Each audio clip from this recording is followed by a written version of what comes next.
Jamaica demands slavery reparations from the monarchy. NBC's Carrie Sanders is joining us from Kingston, Jamaica.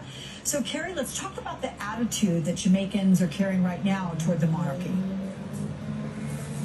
Well, this is a country of 3 million, so you have many different opinions. But of those I've spoken to, they're not celebrating the Queen's death in any way, but they had expected during her 70 years of rule an apology, because back in the 1600s, it was the monarchy, the Duke of York, that established the British African Company that enslaved people and then brought them to Jamaica to work on the plantations, and plantations that were sugar, and sugar was like gold at the time.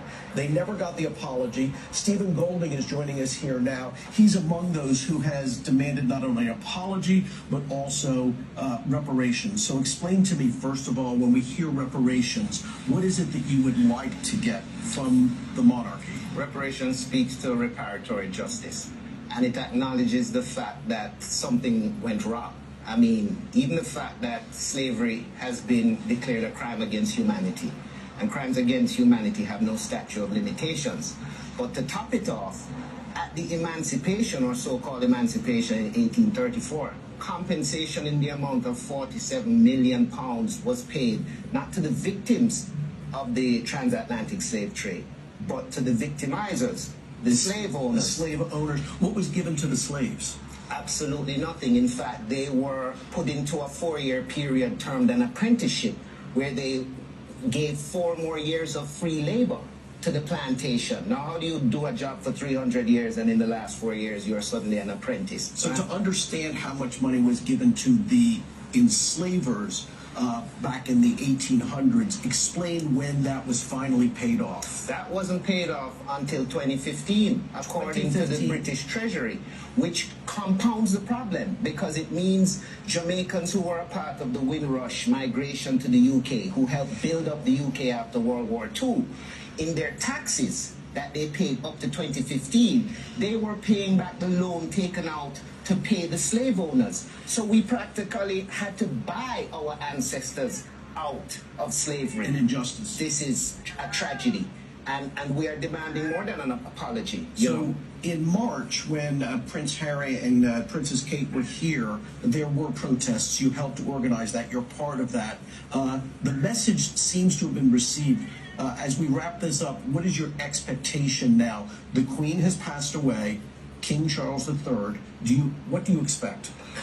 You know, Prince Charles had an opportunity to address this, I believe, when he spoke at the Commonwealth Heads of State. He didn't.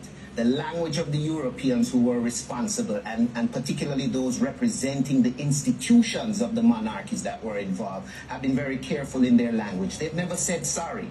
They use words like it's unfortunate, they wish this or that, but almost as if they know that by directly apologizing, they are admitting and would be therefore held to, legal reparations. Of course, would open the door potentially to a court system, which we should point out is a court system that is a shared system here. I mean, the parliamentary and the court system here is very much like the system in England. In fact, to use a kind of an explanation of what we understand in the United States as Supreme Court, if you are going to appeal to the highest court in the land, here in Jamaica and in the other Commonwealth realms, it actually goes to the Privy Court in England. So there is a lot to untangle here, and quite frankly, as you are standing here, hopeful. Our highest court is still our parliament that makes the laws. And since 2007, our parliament has taken a position that reparations must be pursued.